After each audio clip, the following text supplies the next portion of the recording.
Whatever they hear is whatever they process. Children don't care much about perfection. Stress-free children will always have stress-free parents. Anxious children will have anxious parents. An incident which kind of sparked off the starting of Manners and Beyond. A very anxious parent came to us with a very sweet child of hers, and a mother told us that Manners and Beyond is the last hope. After 6 months, we started smiling and laughing. I lost my mother last year, and Vanji was embrace my fear, and that's how I wanted to get control over my grief, and I just let go. So the first secret to happiness is to love yourself.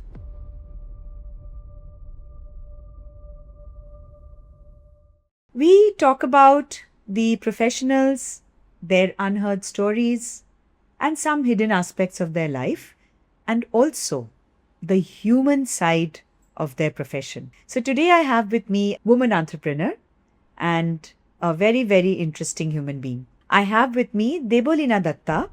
She's a parenting, emotional intelligence and behavioral psychology expert and founder of Manners and Beyond. She has over 2 decades of experience in this field. Welcome, Debbolina, and it is lovely to have you in our podcast. Thank you, Shalini. Thank you for inviting me. So I would start, Debbolina, by asking you a little about your journey as an educator, as a trainer, and today as an entrepreneur. Yes, definitely. I always loved training and interacting with people. And that's how I started conducting emotional intelligence programs for companies like Unilever and Marico. I did my certification in child psychology and developmental psychology.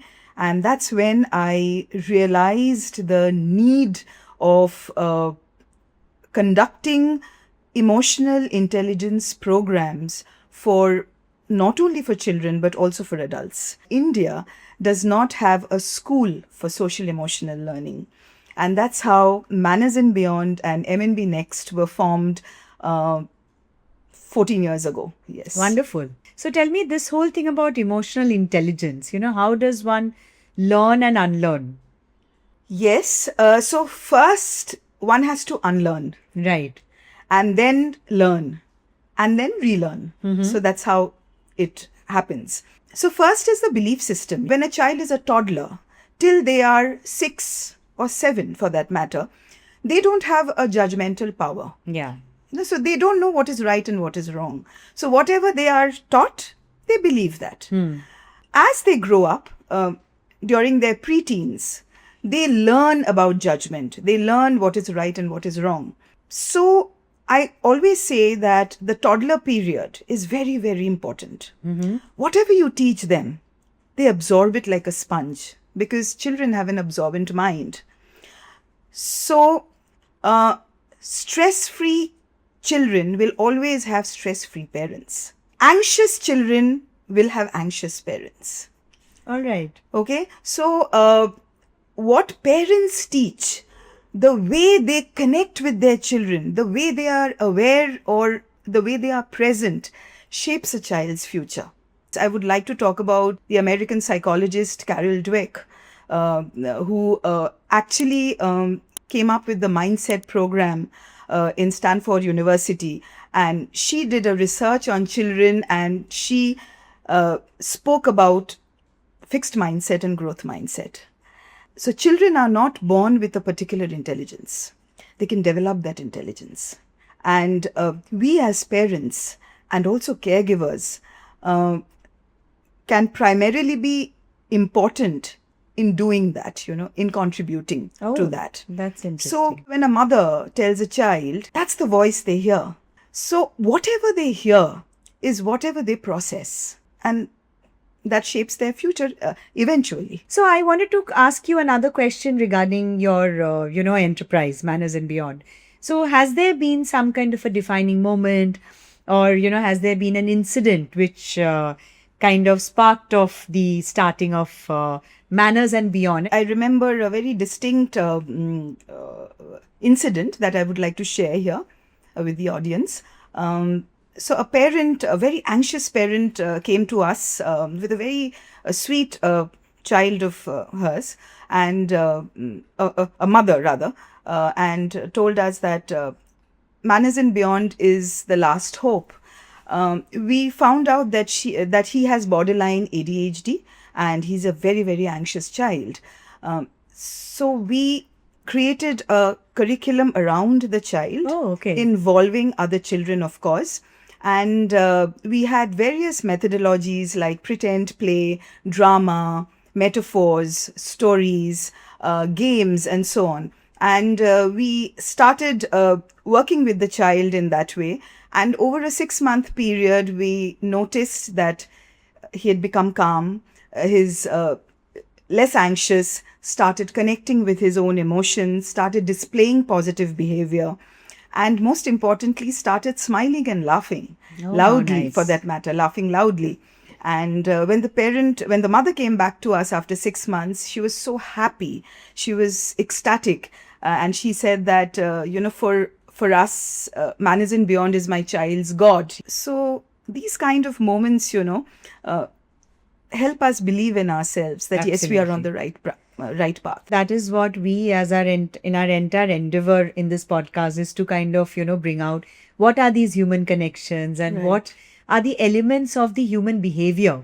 So coming back to another category of I think people that you have, or a segment that you have worked with largely, the blue-collared workers. What plagues them? Because you have worked very, very closely with them. Right. How have you trained them?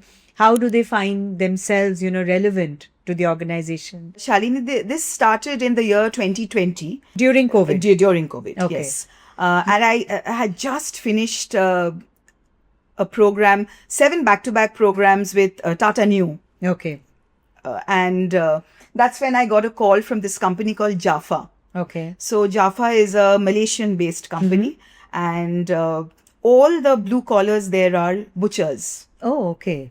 And they wanted me to create a content around emotional and mental wellness for them. And it would be a online workshop Okay. for 3 hours, for 2 hours actually.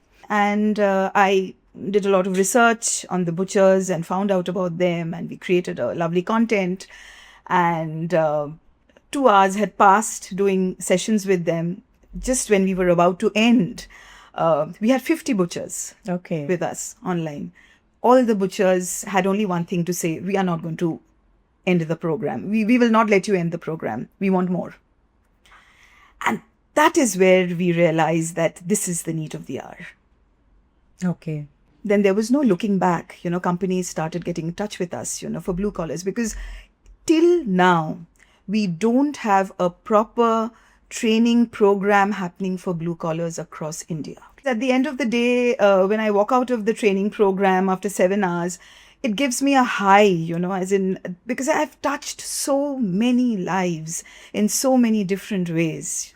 I have seen women coming up on the stage literally crying and breaking down for what they have gone through before they've come here and started working. So when I had the sharing session with them, and while the probing was happening, so we picked up one of the women participants, and she came up and we wanted her to tell her story. And she said, "Ma'am, my parents were very, very unhappy because I'm a girl child. Oh, okay. And my mother wanted me to become a nun." There was a lot of pressure, from the other family members as well, that we don't want her in the house. Okay. So what happened one day, she just ran away. She escaped. She left home. She left home. Oh. She left home and she landed up in one of the factories, this company. And the company trained her in IT. And then now this is her second home, for that matter, first home. And I asked her that, what is your purpose in life? So she said, I love dancing. I wish I had a dance school, where I would just keep dancing. And then I said, okay, so would you like to dance here? So she was very shy. She said, no, ma'am, it's okay. So the next day, I made sure that a stage was there for her. We connected the speakers and everything. We set the songs and we invited her to dance on the stage in front of 100 participants. How lovely. And she did that. And when the program got over, she just hugged me and she said one line, she said, "Ma'am, you've given wings to fly. Wow. You've given me wings to fly." Beautiful. I'm so grateful. What is it that you think they need to take back? Or is there anything that you are identifying them a little differently from the other kind of trainings that you have organized? Yes, one is self-worth, Okay. belief in themselves. They need to value themselves because they feel that they are not good enough. Okay. That needs to change. The first secret to happiness is to love yourself.